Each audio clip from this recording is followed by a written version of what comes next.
Bonjour à tous, dans cette vidéo je vais vous expliquer les bases de la technique de tressage du Cobra. Ça va vous permettre de réaliser des bracelets, des dragons pour des couteaux ou des outils de camp. Vous pourrez même avec cette technique agrémenter des poignées de sac à dos ou de sacoche. La technique de tressage du Cobra est vraiment très simple à maîtriser. Sur le principe, vous avez une structure centrale sur laquelle vous allez enrouler votre tressage. Vous avez une seule technique à maîtriser, une maille que vous allez constituer une fois à droite, une fois à gauche. Et puis en les succédant, vous allez pouvoir faire tout votre tressage. Sur un bracelet, la partie centrale, la structure, c'est tout simplement le brin de paracorde qui va relier entre eux les deux fermoirs. Et puis sur une sacoche ou un sac à dos, la structure, ça va être la poignée donc, de votre équipement. Pour ce tutoriel, je vais vous montrer comment réaliser votre tressage Cobra sur une poignée de sacoche. Ça vous permettra déjà de bien maîtriser les bases et après de pouvoir vous lancer dans vos propres tressages. Alors pour le matériel que je vais utiliser, la paracorde blanche, ça sera bien plus visuel pour la vidéo. Et pour l'outillage, un petit réglé, ça servira à la fin pour les finitions. C'est quelque chose qui n'est pas indispensable. Si vous n'en avez pas, vous allez pouvoir vous en passer. Un petit diaporama et après on passe au tutoriel.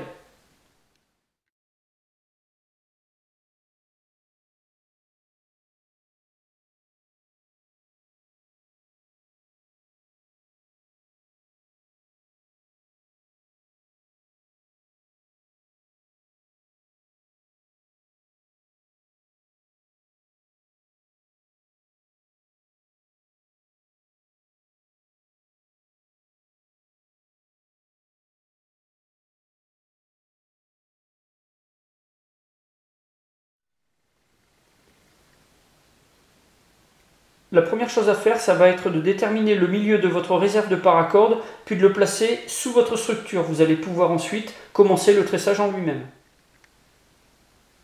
Dans un premier temps, je vais vous montrer une technique de tressage plutôt réservée aux très grands débutants. C'est comme ça que moi j'ai appris. C'est un petit peu plus simple à expliquer, c'est aussi bien plus simple à comprendre. Et puis par la suite, je vais vous montrer la technique un petit peu plus rapide, avec un petit peu moins de gestes techniques. Ça vous fera gagner un petit peu de temps une fois que vous saurez très bien maîtriser la technique. Donc là, on va commencer du côté gauche. Vous pouvez aussi bien commencer du côté droit, vu que c'est une suite de mailles qui vont se faire dans un sens puis dans l'autre. Moi, je préfère commencer du côté gauche. Donc, je prends toute ma réserve de paracorde qui se trouvait à gauche et là je vais constituer un S au-dessus de ma structure de cette manière. Ensuite je prends la paracorde qui se trouve sur le côté droit et donc l'extrémité je vais passer dans la boucle inférieure du S par le dessus.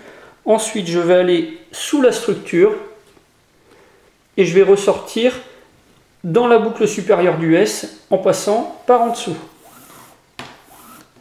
Ensuite, il suffit de tirer la paracorde pour resserrer la première maille. Là, vous avez votre première maille de fait. Comme vous le voyez, vous avez une petite boucle qui est sur le côté. Systématiquement, quand vous allez réattaquer la maille suivante, il va falloir prendre la corde qui se trouve du côté de la boucle. Donc à chaque fois, vous travaillez du côté de la dernière boucle la plus basse. Donc là, la boucle étant à droite, maintenant on va passer sur la droite. Donc là, on va faire un S, mais inversé, au-dessus de la structure, avec la réserve de corde qui se trouve à droite. Là, on va prendre l'extrémité de la corde qui se trouve à gauche. On va passer dans la boucle inférieure, par le dessus, ensuite sous la structure, et on va ressortir dans l'autre boucle en y entrant par le dessous. Et là, de la même manière, on va resserrer la boucle. Et là, on a nos deux premières mailles Cobra. Une fois que vous serez plus expérimenté, vous allez vous rendre compte que vous n'aurez plus besoin de faire des S. Vous allez travailler un petit peu plus vite en économisant, on va dire, un geste technique. Ça vous permettra de gagner un petit peu de temps. Donc là, on prend notre brin de paracorde, celui qui se trouve du côté gauche. On va venir tout simplement au-dessus de la structure, le placer de manière horizontale. Et avec l'autre réserve, on passe au-dessus. Ensuite, sous la structure.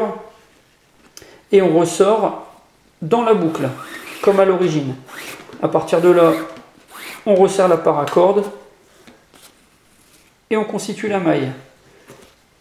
On travaille après de l'autre côté. La boucle se trouve du côté droit en dessous. Donc on passe au-dessus et on fait une boucle. Et avec l'autre côté, on passe au-dessus du brin horizontal, sous la structure, et on ressort dans la boucle.